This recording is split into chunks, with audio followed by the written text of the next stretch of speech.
Hello and welcome to IQ session number 88. 88. Look out. 88. Right. And tonight is titled Why Movement Matters. And we're not talking about do the robot movement where you keep taking over the camera and then all of a sudden I'm out and then you want me back in. Anyway, why movement matters is because it is super important. And we're going to share with you tonight 5 things that we believe are super, super important. Now, these aren't our own philosophies. These are something that we've read really recently. Actually, it was an amazing book. And I can't remember the top of my head what it's called. Grit and Grace. There you go. Grit and Grace, yeah. By what's his name? Tim McGraw. Yeah. McGraw. Can't say his name right.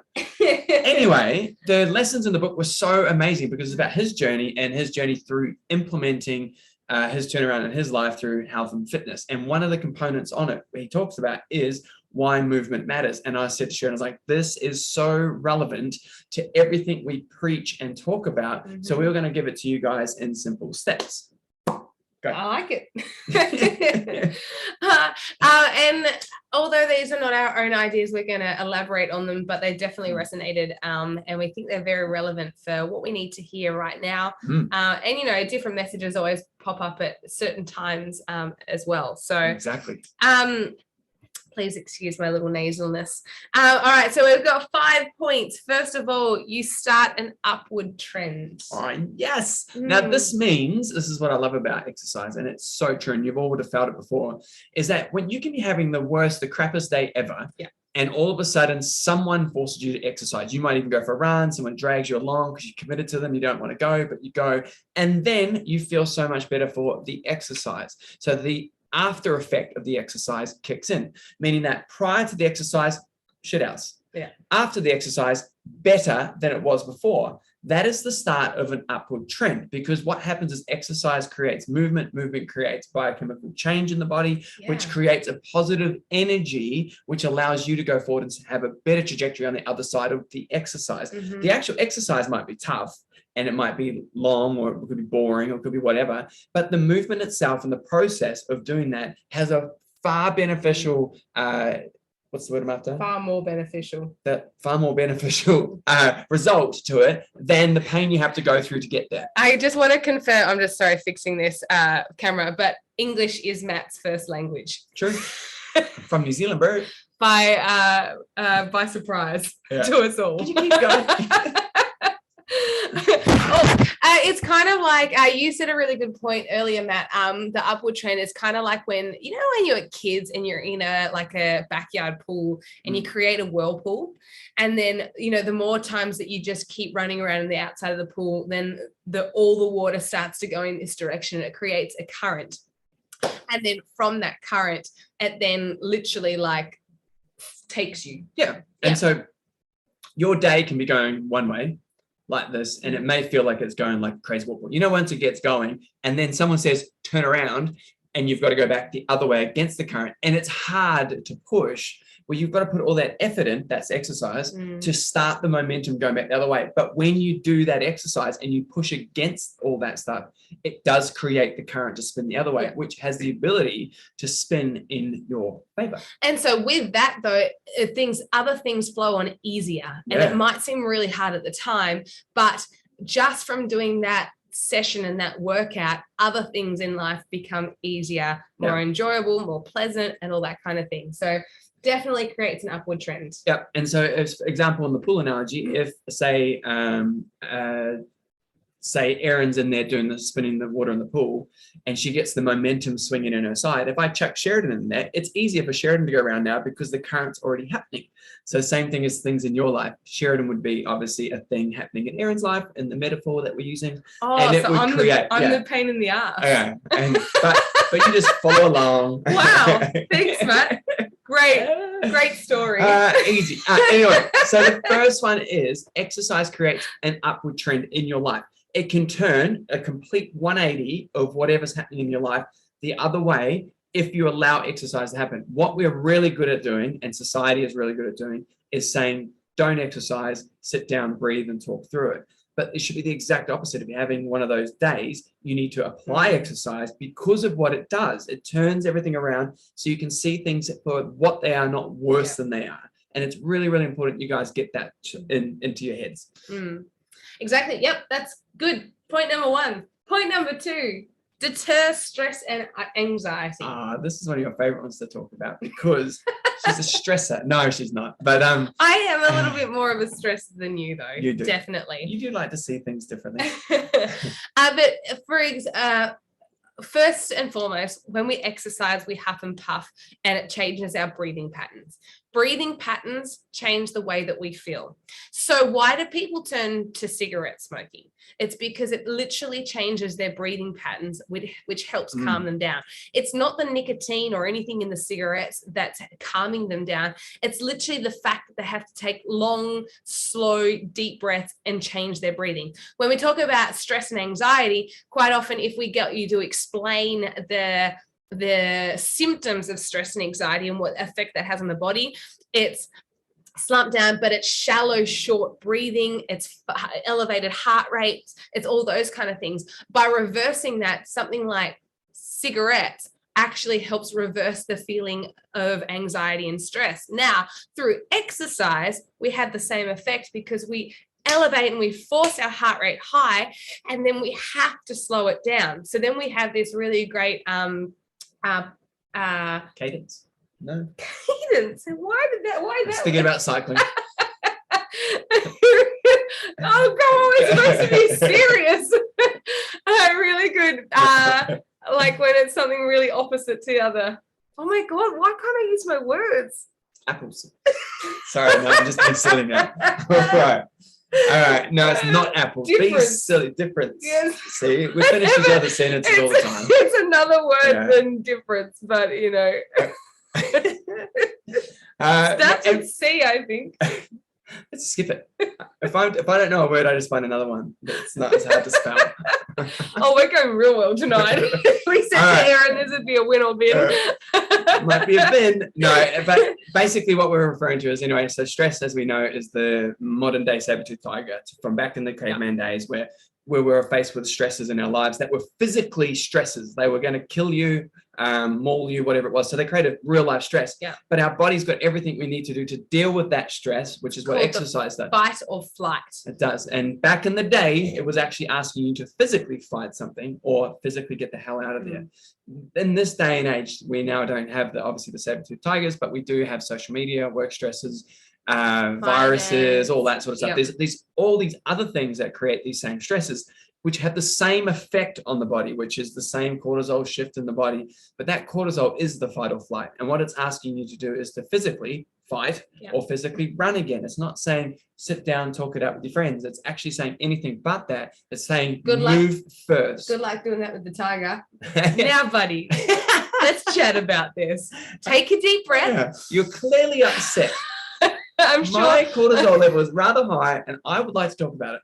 It's not going to cut it, unfortunately. And your body is the same thing. Now, you can't deal with something when you see things worse than they are. And when cortisol is high, you're seeing it at a high vibratory level. You're seeing it like this going, oh my God, oh my God, oh my God, oh my God, oh my God, which means, like Sheridan was talking about before, your breathing is different.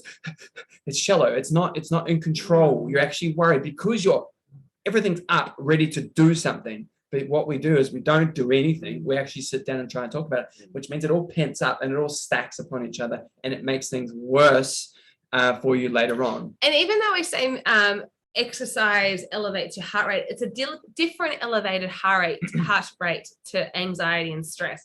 That's real shallow and tight and scarce. Whereas when you're pumping and when you're really gasping for air, when you're exercise, it's full. Yes, it's fast breathing, but it's full. It's very different to anxiety and stress. So we actually want to encourage that so that we can take you away from that short, sharp, shallow feeling where it almost feels like, there's a weight on your chest, or it's like you just can't fill up those lungs. Well, if you had a car or you're driving around the car going, it's going to be a pretty horrible car ride, right?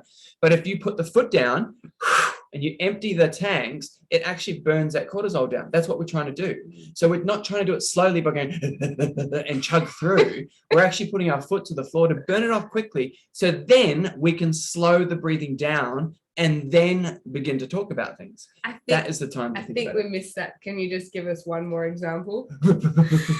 like that. Okay. Right, It's okay, like cool. platting along. It's like when you drive versus me drive. I put to the floor, you like that. You're trying to change the gears. That is so not true. You're Anyway. the grandma. Okay. All Move right, on. that's Come on. point number 2. So point number 1, you start an upward trend Yeah. and have a 180-degree turnaround. So Mhm. number 2, deter stress and anxiety. Number 3, create confidence through action. Oh, my God. yes. Oh, okay, I So, get what you yeah, mean here. yeah. Sorry, it's Matt's notes. That's I right. really should I be write them reading as they should be. I know. Sheridan's wanting an essay. And she likes to set the scene when you do Pictionary. And I've I just want- given her like yeah, I a want- seagull. I want It's like, come on, pictures. pick that. That's a station of birds. Anyway, so you're giving me off track. Stop. So what it does when you do exercise is it creates confidence in yourself. So, Yeah. and I'm going to give the analogy of what my mum did. So my mum is rather overweight, and she has been for most of her life since I remember anyway.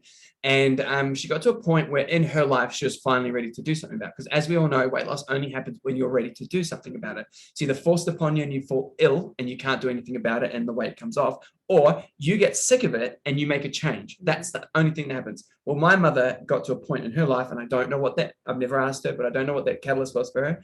And she decided to lose weight. Her process was, I'm going to walk and only walk and watch my food, right? So she increased her exercise because she's doing nothing, and she decreased her food. Move more, eat less. That's all it takes. She didn't do it vigorously. She didn't try and do short things. She did big, long walks all the time. Took her forever. However, for her, it worked. It kept her focused and all this sort of stuff there. In the process, she lost a lot of weight. She really, really did. She looked phenomenal. And she got to the point where she put these jeans on. She could never wear jeans because she was just too big to wear them. She put the jeans on, and everybody that saw her was like, wow, those jeans look amazing on you, which reinforced what she was doing was right. She felt really good about herself. Her posture shifted, her chest got taller, and she began to then walk with confidence through the exercise doing that for her. So then when she went out for her walks, she walked with a purpose. She was prior to that, she was walking because she had to lose weight. Once she got this confirmation that what she was doing was correct, what she did then was she then had pure confidence, and then they became purposeful. They became faster walks. She didn't have to walk as long because she was doing the same distance quicker. And then she was able to apply that added intensity to then get the benefits of exercise. So through exercise, you get an increase in confidence. So these things are just stacking, right? We've got the upward trend that we can change our day in like pretty much a 5-minute exercise session would completely turn it around if you applied yourself. So we know that we can change that. We know that we can deal with stress and anxiety, which we all seem to get in our lives. They're very consistent right now. They allow ourselves to be in a good mood and also not in a great mood. Exercise can change that around, dilute the feelings, and make you see things for what they are, not worse than they are. And it gives you confidence in who you are, allowing you to keep doing things the way you want to do things. So confidence, exercise.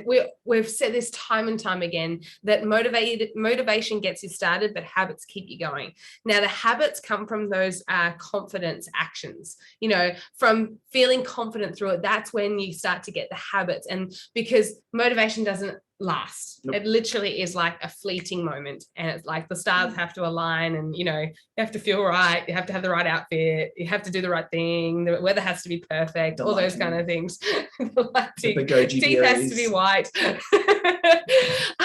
But getting the confidence, when the confidence comes through, that's when it starts to kick into that habit side of things, because it's reinforcing all the good stuff, and you want more of the good stuff. Our brain chases pleasure and avoids pain. And when we're getting the pleasure and the compliments coming through, and then our confidence grows even more, and it's just constantly stacking, like you said. Yeah, and it's really, really, really cool. Now, from that confidence building, the lessons that you can take from exercise is that it teaches you to have better focus on things because you have more clarity and you can dilute the noise that's in your head, and it gives you determination. So it allows you to have focus and determination. This is our 4th point.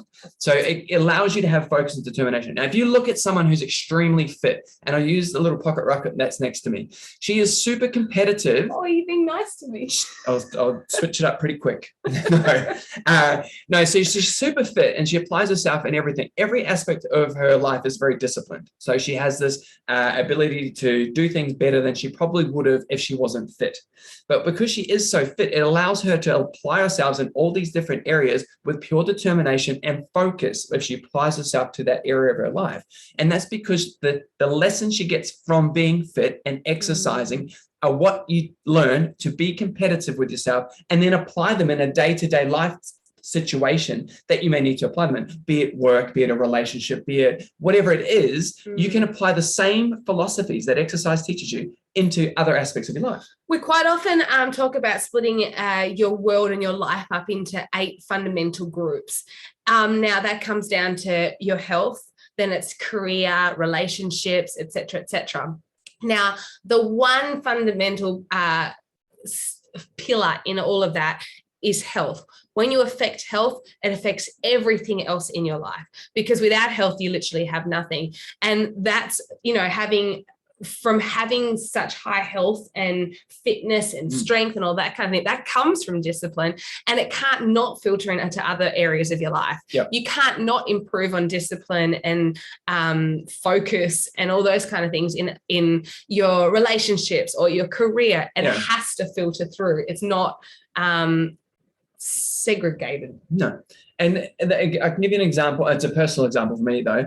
When I had I was diagnosed with cancer years and years ago, and obviously all good with it now. But however, when I had that moment happen in my life, a lot of people are deterred by that moment. I was able to approach it with the same approach I approach exercise, with determination and focus. That's all I did. Once I knew what I had, I could then switch on what I needed to do to push through. Now, there's no guarantees on the other end of that, whether I live or die, right? That's not guaranteed. And especially because the when the results were, you asked if it was going to kill you, and they said depends on how quickly we found it. And it had taken so long. How long have we found it quickly? And they're like, we don't know yet. So it wasn't a given. No, but with it, you're able to use that momentum and go, all right, cool. I'm going to give myself the best damn possible shot by being focused and giving myself that determination that I need to push through. And I remember thinking to myself in that moment, I'm glad this is me and not my friends, because a lot of my friends and family didn't have that. They don't have the ability to switch in and do that. Even though some of them value exercise, they just hadn't made the connection with how to apply that into daily life. I've just always been an optimist, and I've always had the ability to see through a negative situation to a positive, regardless of how shit the one is in front of you. And so that was what I learned from that. The crossover from it was perfect, because without it, who knows, it may have been a different outcome. Maybe FBFM never happens. I don't know. But all I do know is that with that, I was able to process and push in the right direction. So exercise allows you to create great focus and determination, and it's transferable in any aspect of your life if you choose to use the lessons. Yeah, that's good. Easy. That's powerful. I Isn't like it. It's always good when we whips out the C word, cancer. There's nowhere to go from that. Number 5. All right, number 5, this is our last point of tonight. Nice short, quick one tonight. You're gonna love it. Is it gives you a sense of freedom and joy. Now, what we mean by that is Sheridan's philosophy for exercise, and I use Sheridan a lot because she's very relatable.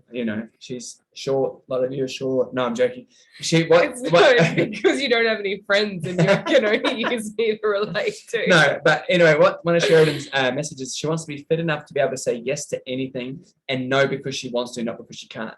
That's her goal with her fitness. Now, the reason for that is because it gives her a sense of freedom to do the things she wants to do, not because she can't. Now, that's what exercise gives you. That gives you choice. True. Now, if you're not fit and you're not healthy and you're unfit, you're overweight and you don't have the ability to do stuff, if someone says to you, hey, let's go for a 30K run, I'm pretty sure you're going to say, and that, because I can't do it.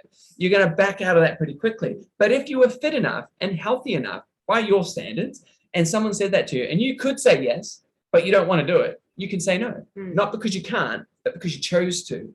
But always to be in a position to be able to say yes and have the power in like the control in your hands too. Yeah. And I know that if someone came up to Sheridan and said, hey, would you like to go do, let's say it's a 180-kilometer bike ride, right? And Sheridan could not do it. Do you know what that would do to her? It would rile her up because she couldn't do it.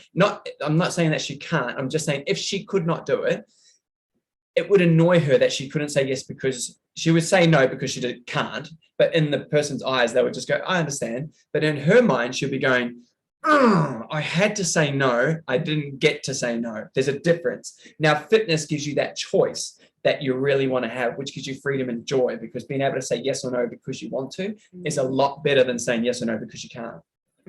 How good's that? So good. Hey? So the Excellent. 5 points, you start an upward trend. It can literally flip your day on its head. Yeah. It can flip your month. It can flip your year. You can feel amazing from it. Mm. Not just because exercise is what we do, it's because it literally physically changes the chemical structure in your body. So good. It changes all. It's like go back to year 7 science when you're like making things bubble and stuff like that and chemical I reactions. didn't attend the class. You never went to school.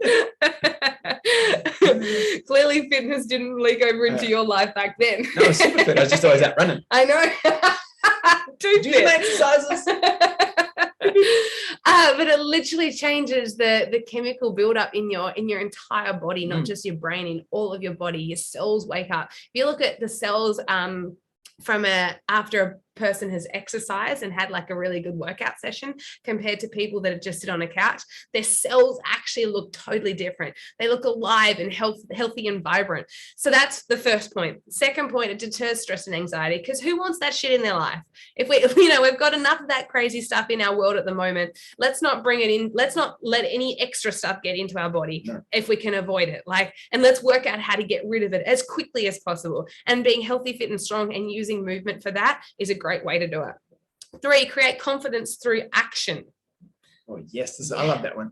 The confidence through action is obviously through your body changing. So when you exercise, the byproducts of exercise are you get fitter, you get stronger, you get healthier, you lose weight, your metabolism increases, your strength, like all your posture improves. There's so many benefits. Bone density improves. There's all these benefits to it. And with those benefits come people complimenting you, comes your ability to do things better. And it just reinforces that you're doing a good thing and do more of it, because remember, our brains chase pleasure and avoid pain at all costs. Exactly. So much so that if you gave someone a life or death, like 2 death choices, and they're not suicidal. This is a terrible example. Oh my God, why did I go here?